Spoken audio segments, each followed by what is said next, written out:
எவ்வாறு எழுதுவது, எவ்வாறு எளிமையாக புரிந்து கொள்வது என்பதை பார்க்கலாம். இப்போ இவை இரண்டிற்கும் படம் ஒத்த படங்களாக காணப்பட்டாலும் உங்களுக்கு இங்கே மின்னிருமுனை இருக்கும் நிலைமின்னியல்ல. அங்கே இருக்கிறது என்னென்னா காந்தம் இருக்கும். ஏன்னா அந்த காந்த இருமுனை என்னென்னா தனித்த காந்த முனைகள் கிடையாது. அதெல்லாம் ஒரு காந்தம் தான் அந்த காந்த இருமுனை அப்படிங்கிறது. அதில் ஒரு காந்தத்தை இங்கே கொடுத்துருப்பாங்க. அது வடமுனை தென்முனை உள்ள ஒரு சட்ட காந்தம் தான் கொடுத்துருப்பாங்க. அதான் காந்த இருமுனையாக இருக்கும்.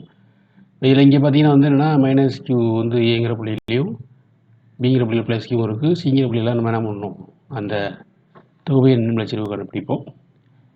அப்போ அதோட திசை நிகர மின்மலத்து திசை என்னென்னா அந்த AB 2 புள்ளிகள் இணைக்கக்கூடிய அந்த கோட்டுக்கு இணையாக அதே மாதிரி என்னென்னா உங்களுக்கு மின்மலத்திற்கு எதிர் திசையில் அமையும். ஏன்னா மின்மலத்திற்கு திசை என்னென்னா -Qலேருந்து +Qக்கு இடது புறத்தையும் வலது பக்கம் போகும். ஆனால் இது இந்த படத்தில் பார்க்கும்போது உங்களுக்கு நிகர மின்மலச்சரிவு வலது புறத்தில் வரும். அதான் கடைசியில் ஃபார்முலா மைனஸில் வரும் நிகர மின்மலச்சரிவு.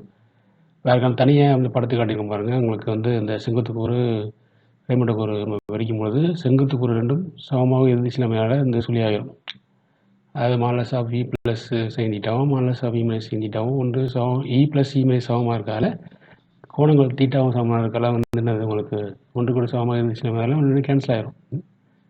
அப்போ கிடைமட்டக்கூறு தான் இருக்கும். நிகரமட்ட கிடைமட்டக்கூறு கண்டுபிடிச்சி நம்ம என்ன பண்ணுவோம், கடைசியாக அந்த தொகுதியின் மின்மலச்சரிவு கண்டுபிடிப்போம். இப்போ படத்துலேருந்து பார்க்கும்பொழுது உங்களுக்கு என்னென்னா உங்களுக்கு இந்த செங்கோண முக்கோணம் இந்த செங்கோண முக்கோணம் எடுத்தோன்னா உங்களுக்கு அந்த தொலைவு என்னது -Qலேருந்து Cக்கான தொலைவும் +Qலேருந்து Cக்கான தொலைவும் சமமாக இருக்கும்.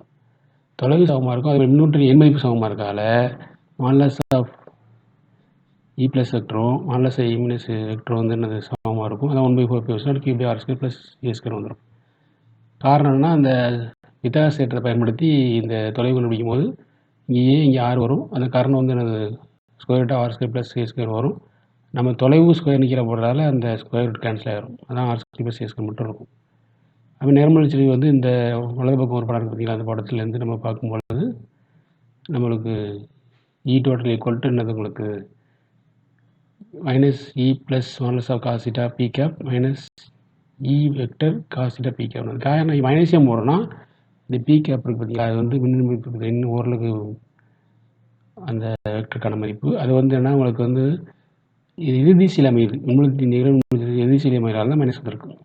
இதுலேருந்து படத்துலேருந்து இந்த படத்துலேருந்து cos θ முடிச்சோன்னா cos θ அடுத்த பக்கம் பை கர்ணம். அடுத்த பக்கம் என்னது இங்கே இந்த ஒரு செகண்ட் பக்கம் எடுக்கும்போது ஏங்கிற அடுத்த பக்கம் கர்ணங்கிறது √r² + a². அந்த cos θ மதிப்பு என்னது ரெண்டையும் கூட்டினா 2 சமங்கிறதால உங்களுக்கு என்னென்னா 2 மடங்கு வந்துடும். 2 மடங்கு E cos θ p கேப் வந்துடும். அப்போது ஈயோட மதிப்பு மேலே E + E - சமமாக 1/4 Q/r² + a² போட்டுட்டு இந்த cos θ போட்டுருவோம். மறுபடியும் இந்த cos θ மதிப்பை இங்கே எடுத்து எழுதியிருக்கோம். cos θ என்ன வருது, a/√r² + a² என்ன பண்ணலாம், a/r² + a² 1/2 போடலாம். ஏற்கனவே இங்கே r² + a² உள்புறம் போய்ட்டு சேர்த்து எனக்கு திருப்பிட்டு வந்துடும்.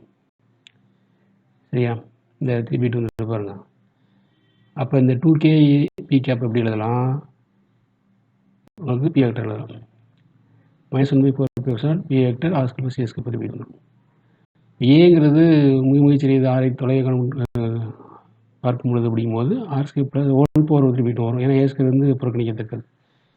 அப்போ r² திருப்பிட்டு என்னது உங்களுக்கு r³ வந்துடும். அப்போ -1/4 p வெக்டர் / r³. இப்போ ஈயின் திசை மின்னிருமுனை அச்சுக்கு இணையாக இருக்கும். அதே சமயம் என்னது இருமுனை திசைக்கு எதிர் திசையில் அமைகிறது அப்படிங்கிறது இதுக்காக மார்க் கொடுப்பாங்க.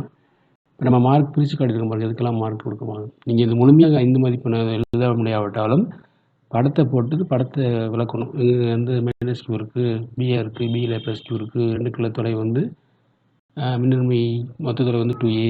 ஏன்னா ஒவ்வொருலேருந்து -QA தொலைவிலும் அதே மாதிரி +QA தொலைவிலும் இருக்குது. புள்ளி சிங்கிறது ஒவ்வொருலேருந்து 6 தொலைவில் எடுத்துக்கிறோங்கிறது சொல்லும் பொழுது உங்களுக்கு படத்துக்கான விளக்கம் கிடச்சிடும். அதுக்கு ஒரு மதிப்பு கிடச்சிடும். அப்போ நம்ம அந்த E + E - சமங்கிறத காட்டி எழுதுறோம்னா அதுக்கு ஒரு மார்க்கு. அப்புறம் cos θ முடிச்சா அதுக்கு 6 மார்க் கொடுப்பாங்க. இது உத்தேச உங்களுக்கு என்னது மதிப்பெண் பிரித்து காட்டியிருப்பாங்க 5 மதிப்பெண்ணை. இதில் இந்த ஸ்டெப்ஸ்லாம் சேர்த்து ஒரு மார்க்கு. கடைசியாக என்ன அந்த படத்தையும் விளக்கத்தையும் போட்டு கடைசியாக உள்ள இந்த மதிப்புனால உங்களுக்கு என்ன கிடைக்கும், ஒரு 2 மதிப்பெண் கிடைக்கும். 5 மதிப்பு முடியாக கிடைக்கும், 2 மதிப்பு கிடைக்கும். அதுலேயும் நீங்கள் என்ன பண்ணிக்கலாம், உங்களுக்கு முழுமையான மதிப்பு பெறாலும் ஓரளவு மதிப்பு பெறலாம். அந்த கொஸ்டினை விட்டு விடாமல் இந்த கொஸ்டின் அட்டன் பண்ணி ஆகணுங்கும் போது ஏதாவது ஒரு கொஸ்டின் அட்டன் பண்ணி ஆகும்போது இந்த கொஸ்டினாவது எழுதலாம் அப்படின்னா இந்த படத்துக்கான விளக்கம் மற்றும் உங்களுக்கு தெரிந்த இந்த ஃபார்முலா எழுதும் பொழுது அதற்கான மதிப்புகளை இப்போ நீங்கள் பெறலாம். அதேமாதிரி நடுவுத்தளத்தில் வந்து காந்த மதிப்பு பாருங்களேன், இங்கே வந்து மின்னிருமை போல் காந்தத்தில் இருக்கும் படம் அதே மாதிரி தான் வரும். அதே தான் உங்களுக்கு இடத்துலாம் உங்களுக்கு என்னது பி போடுவோம், அதாவது இ ப்ளஸ்னா பிஎன் போடுவோம், இ மைனஸ்னா பிஎஸ் போடுவோம். அதான் ரெண்டு வித்தியாசம். அங்கே ஏ பயன்படுத்தி கூட எல் பயன்படுத்தியிருப்பாங்க. ஆனால் ப்ளஸ் எல்ஸ் ஹோல் பவர் 3/2 வருது. இங்கே இந்த ஹோல் பவர் 1/2 வந்து என்னது இந்த கர்ணத்தின் மதிப்பு. இங்கே பார்த்தீங்கன்னா ++ ஹோல் பவர் 3/2 இங்கே வருது பாருங்க. இங்கே இந்த சமன்பாட்டில் அது வந்து என்னது அதே மாதிரி காசு கண்டுபிடிச்ச பிறகு இங்கே கண்டுபிடிக்கிற மாதிரி தான் அதுவும் இங்கேயும். இங்கே ஏக்கு போல் எல் பயன்படுத்திக்கால இங்கே L/R² + L² ஹோல் பவர் 1/2 வருது.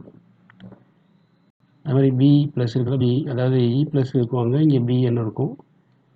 அதே மாதிரி இ மைனஸ்க்கு இதில் பிஎஸ் இருக்கும்.